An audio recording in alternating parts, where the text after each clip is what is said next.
예수님께서 십자가에 달리시고 못 박히심으로 엄청난 이루 말할 수 없는 고통을 겪으셨는데, 그 후에 십자가에서 달려 돌아가시기까지 예수님께서 하신 말씀이 모두 7말씀이에요. 그 복음서에 각각에 흩어져 있는데, 그 말씀을 7말씀을 십자가 위 7말씀, 이것을 가상칠언이라고 합니다. 가상칠언. 오늘 주일 설교를 시작으로, 첫 번째 말씀을 시작으로 고난주간에 함께 이 주제를 가지고 함께 묵상함으로 은혜를 나누기를 원합니다. 얼마 전에 넷플릭스 드라마 중에서 유명한 김은숙 작가 또 송혜교 주연의 더 글로리라고 하는 드라마가 전 세계적인 열풍을 끌고 있는데, 언제나 나 지금 되게 신나 뭐 그런 대사로부터 많은 패러디물이 많더라고요. 내용은 학교 폭력에 끔찍하게 시달리던 그 문동은이라고 하는 아이가 성장해서 가해자들에게 오랜 세월 치밀하게 준비를 해서 죄에 대한 응징 또 하며 복수하는 내용인데요. 학교 폭력이라든가 아니면 또 어떤 사람에게 말도 안 되는 억압과 고통 또 괴롭힘을 당한 사람에게는 그 드라마를 통해서 참 위로가 되고 또 통쾌함을 줄 만한 그런 소재의 내용입니다. 이 드라마를 보면서 정말 죄는 숨길 수가 없고 반드시 그 값을 치르게 된다라고 하는 것, 그리고 악인들끼리 모아놓고 이 주인공이 직접적인 보복이라고 하는 이제 그 교만함을 자극하고 또 열등감을 또 부추기고 할 때에 서로 치고받고 찌르고 서로를 속이고 서로를 같이 공동 파멸시킨다라고 하는 그런 점이 인간의 전적 타락과 또 부패를 말하는 성경의 가치관과 일치된다고 볼 수 있겠습니다만은, 사람이 복수를 계획하고 진행하면서 직접적이든 간접적이든 또 다른 폭력과 또 죄와 죽음을 양산해낸다라고 하는 그 점이, 인간은 참 인간의 한계를 갖고 연약한 인간이 심판자가 될 때에 나타나게 되는 그 부자연스러움과 그 모순됨은 드라마 가운데 마음 가운데 불편함으로 다가왔습니다.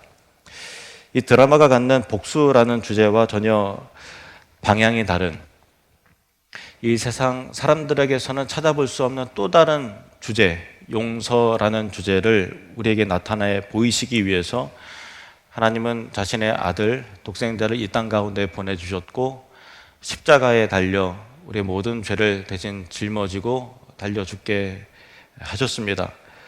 그리고 십자가에 달리신 예수님께서 그 첫 마디가, 십자가에 달리셨을 때 그 첫 마디가 바로 이것입니다.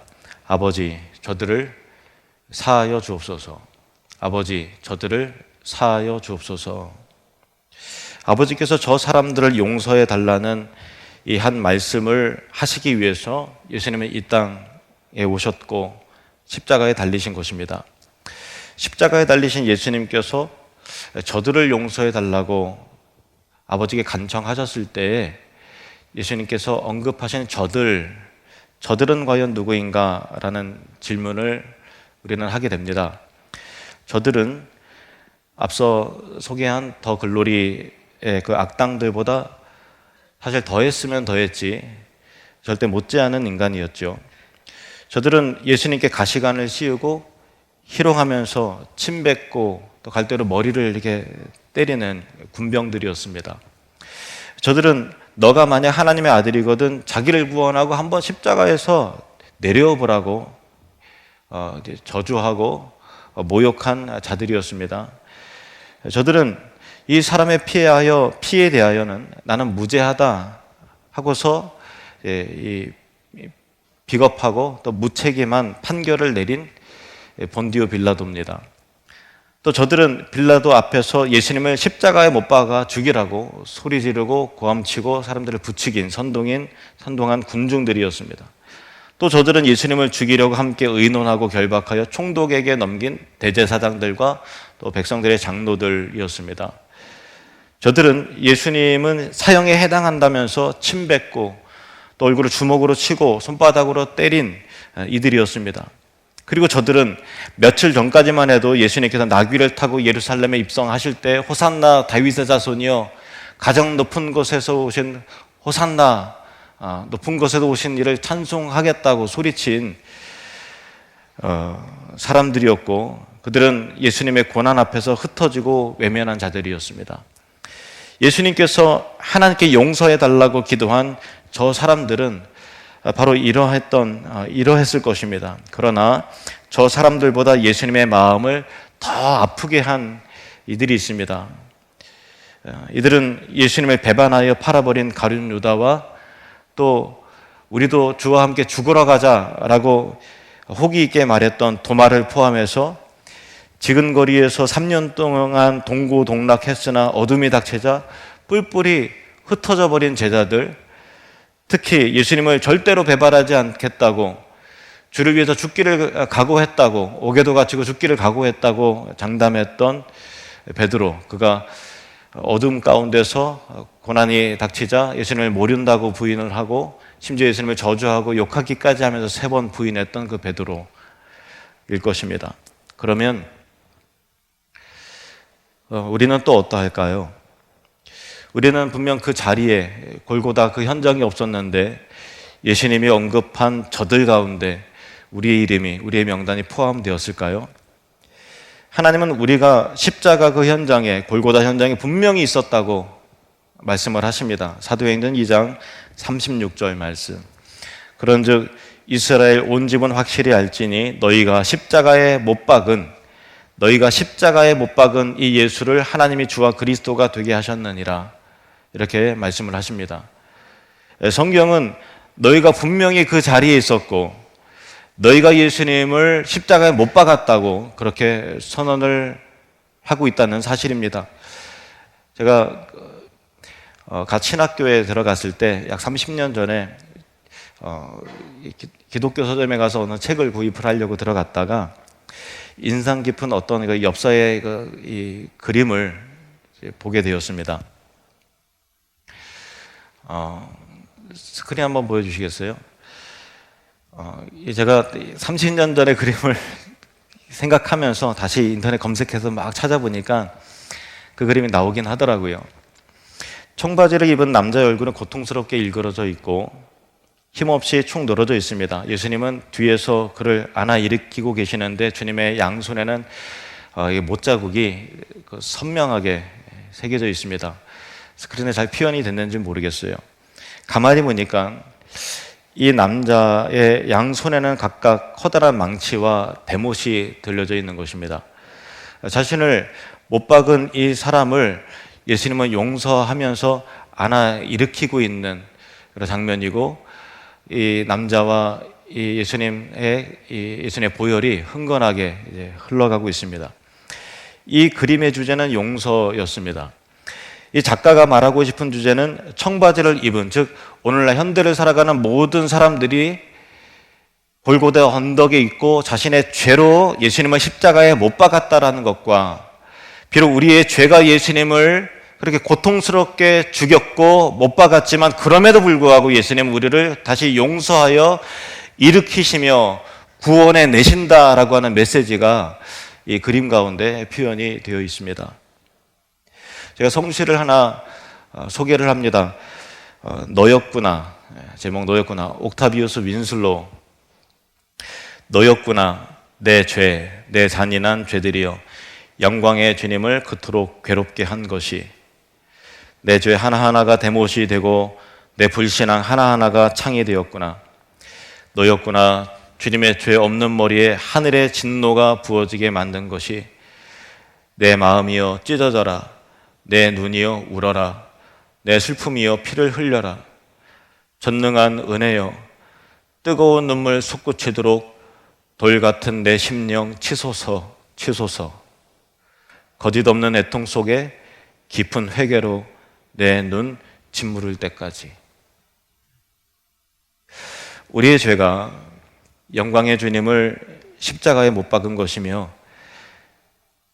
우리의 완악함이 예수님의 머리에 하나님의 진노가 부어지도록 하게 했다라는 것입니다. 하지만 십자가에 달린 예수님은 우리 모두를 위해서, 저와 여러분을 위해서 하나님께 기도를 하십니다. 아버지여, 저들을 사하여 주옵소서. 자기들이 하는 것을 알지 못함이니이다.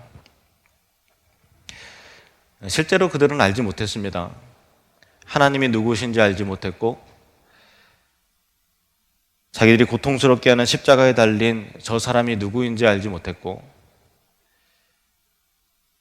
자기들의 이 행위가 어떤 의미를 갖는지 그들은 알지 못했습니다. 그 죄의 심각성, 그 죄의 잔혹함, 그 무거움 알지 못했습니다. 아무것도 알지 못하고 무지한 그들은 예수님의 그 십자가 기둥 아래에서 예수님의 속옷에 관심을 갖고 속옷을 나누어 제비를 뽑는 겁니다. 낄낄거리며 노름잔치가 그 밑에서는 벌어지고 있습니다.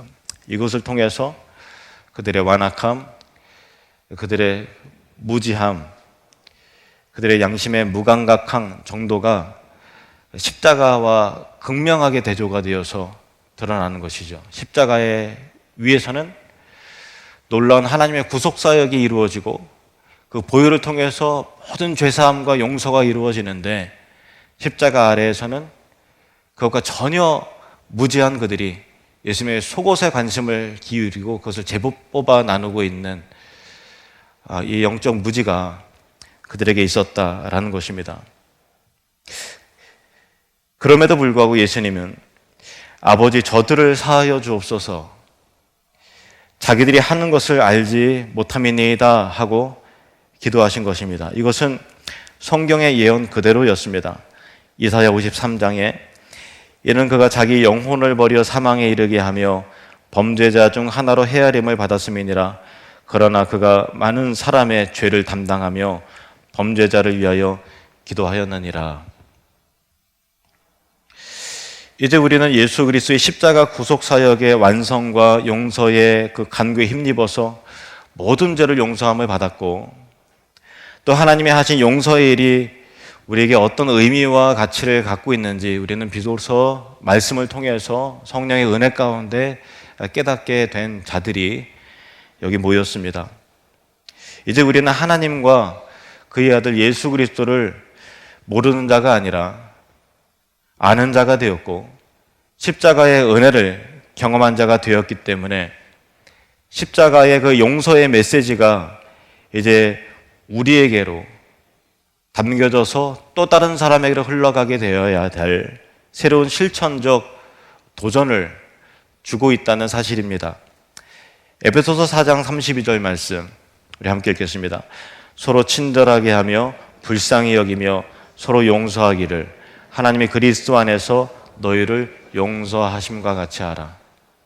서로 용서하기를 하나님이 그리스도 안에서 너희를 용서하심과 같이 너희도 서로 용서하라. 마태복음 6장 12절 말씀, 주님께서 가르쳐 주신 기도의 일부입니다. 시작. 우리가 우리에게 죄 지은 자를 사하여 준 것 같이 우리 죄를 사하여 주옵시고. 우리가 우리에게 죄 지은 자를 용서해 준 것 같이 아버지 우리의 죄도 용서해 달라고 간구하는, 기도하라는 내용입니다. 그러니까 하나님의 용서와 우리의 용서는 서로 연결되어 있지 서로 무관하지 않다라고 하는 것이죠. 마태복음 18장에 보면은 왕에게 1만 달란트 빚진 자의 이야기가 나오는데, 그 사람이 도저히 갚을 길이 없어서 왕 앞에 애원을 하니까 왕이 그 빚을 탕감을 해줍니다. 도저히 갚을 만한 능력이 되지 않으니까 없는 것으로 쳐주는 것이죠. 얼마나 감사합니까? 근데 그가 집에 돌아가다가 자기에게 100데나리온 빚진 자를 빌린 동료를 만납니다. 그리고 그에게 빚을 갚으러 독촉을 하면서 하니까 그 친구가 조금만 더 참아달라고, 조금만 더 기다려달라고 예언을 하는데 당장 갚지 않았다고 그를 감옥에다가 가두는 것입니다. 얼핏 보면 100데나리온 빚지고 감옥에 갇힌 이 동료가 참 불쌍한 것 같지만 실은 정반대의 이야기입니다. 동료를 감옥에 가둔 사람이 더 불쌍하고 더 비참해진 사람이라는 것입니다. 왜냐하면 동료를 감옥에 가두는 순간 빚을 탕감받은 그 감사와 은혜와 감격이 그 안에서 완전히 사라졌기 때문인 것입니다. 스스로 용서받은 자의 감동과 이 복음의 기쁨을 스스로 내어 버린 것이기 때문인 것입니다. 예수님이 이 이야기를 우리에게 들려주신 목적이 무엇이겠습니까? 예수님은 결론적으로 이렇게 말씀을 하십니다. 마태복음 18장 32절에서 35절. 이 주인이 그를 불러다가 말하되 악한 종아, 내가 빌기에 내가 내 빚을 전부 탕감하여 주었거늘 내가 너를 불쌍히 여긴과 같이 너도 내 동료를 불쌍히 여김이 마땅하지 아니하냐 하고 주인이 노하여 그 빚을 다 갚도록 그를 옥졸들에게 넘기니라. 35절 같이 읽겠습니다. 너희가 각각 마음으로부터 형제를 용서하지 아니하면 나의 하늘 아버지께서도 너희에게 이와 같이 하시리라. 우리는 용서해야 할 사람이면서 동시에 용서받아야 할 대상이라는 것입니다. 우리가 우리에게 죄 지은 자를 사하여 준 것 같이 우리 죄를 사하여 주옵시고, 우리는 용서해야 할 존재이지만 동시에 하나님 앞에서 용서받아야 할 존재라는 것을 반드시 기억하시길 바랍니다. 용서는 은혜입니다. 은혜를 받았다면 그 은혜를 나를 관통해서 흘러가야 된다라는 것입니다. 내가 의인이라서 높은 자리에 있기 때문에 관용을 베푸는 것이 아니라 나도 죄인이기 때문에 하늘을 바라보면서 긍휼을 구하고 하나님의 용서를 전하는 은혜의 전달자가 되어야 한다는 것입니다. 얼마 전에 어느 집사님이 그런 말씀 하시더라고요. 몇 개월 전에, 한두 달쯤 전에 우리 김강수 강사님이 수요 예배 때 용서에 관한 그 설교를 하셨는데 크게 이제 감동을 받고 순종해야 되겠다라고 하는 깊은 메시지가 와서 수년 동안 얼굴도 안 보고 연락도 안 하고 담을 쌓고 살았던 오빠에게 연락을 하고 용서의 마음을 회복했다라는 그런 말을 해 주었습니다. 그전에는 그렇게 노력해도 용서가 안 되었었는데 은혜가 임하니까 노력하지 않아도 순간 그 용서의 그 마음과 감정이 순간 해결되는 것을 보고서 용서가 하나도 어렵지 않게 가능해지더라라고 하는 그 영적인 경험을 하고 나서 그 마음 가운데 진정한 감사와 평강과 위로가 찾아왔다라고 하는 그런 이야기를 얼마 전에 들었습니다. 물론 용서는 참 어렵죠. 어렵습니다. 의지적으로 용서하고 싶어도 머리로는 용서해야 돼, 용서해야 내가 살아, 용서해야 돼 라고 하는데도 감정적으로 이게 잘 안 되는 거예요. 그래서 우리 생각으로는 용서를 하고 있는데 표정은 굳어지고 그 얼굴도 쳐다보기가 싫고 맥박은 막 빨리 뛰고 등등 혈기가 오르고 계속해서 꼬리에 꼬리를 물고서 생각에 생각을 그렇게 하면서 뒤틀린 감정을 스스로 풀어버리기가 너무나 힘든 경우를 우리는 살면서 경험을 하지 않습니까? 우리가 용서하지 못하는 마음 가운데 어떤 심리가 있나 하면은 그 사람이 나의 상황과 처지 그리고 그 자신이 한 일을 다 알면서도 일부러 의도적으로 그랬다라고 하는 그런 마음을 우리가 품습니다.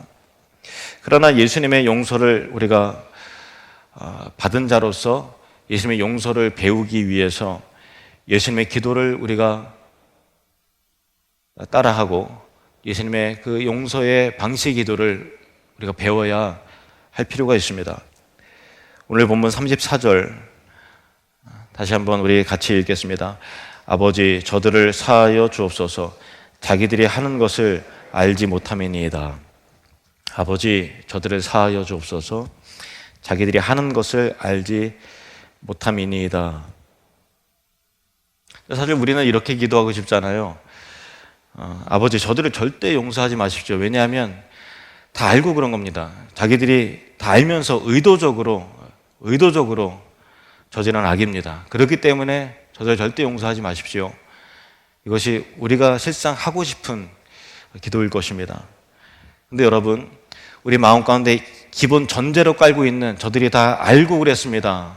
알면서도 일부러 그런 겁니다. 라고 하는 그 말대로 정말 그들이 다 알까요? 알고 그랬을까요? 여러분 어떻게 생각하세요? 그들이 다 알고 그랬을까요? 그들이 하나님을 알까요? 그들이 심판을 압니까? 하나님의 말씀을 알까요? 그들이 교회에 다닌다 하지만 예수님의 복음과 은혜를 알까요?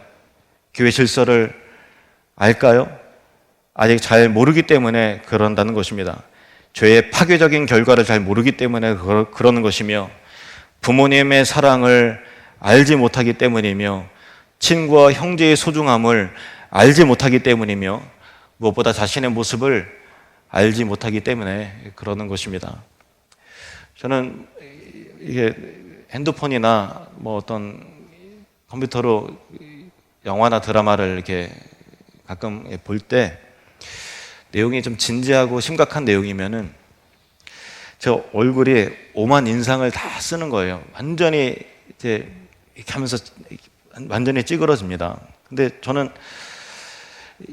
그 인상을 풀려고 제 아내가 종종 여보 인상 좀 풀어요 이렇게 얘기를 하지만 나 인상 안 썼는데 뭐가 이렇게 화가 나서 이렇게 온갖 짜증이 얼굴에 다 들어있는 것 같아 해도 제 자신의 얼굴은 모르잖아요.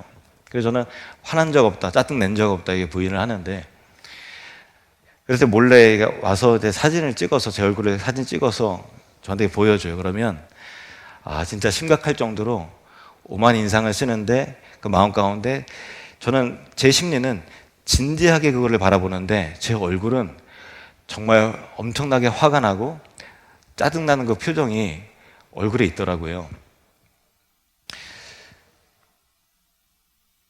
제가 이제 그렇구나, 내 얼굴이 나도 모르게 이렇게 되는구나 라는 것을 인지하고 있음에도 불구하고 실시간으로 내가 얼굴을 모르잖아요.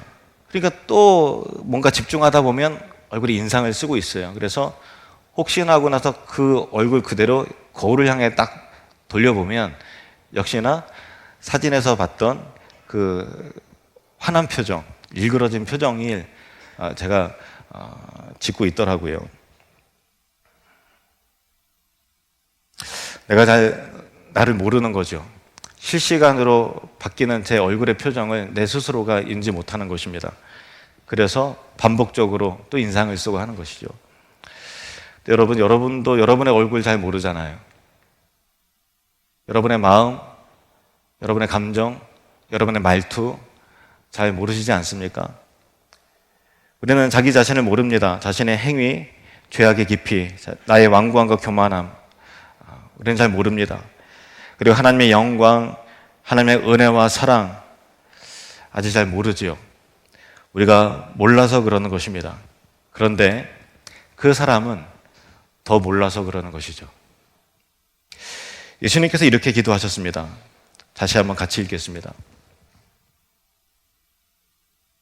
시작. 아버지, 저들을 사하여 주옵소서.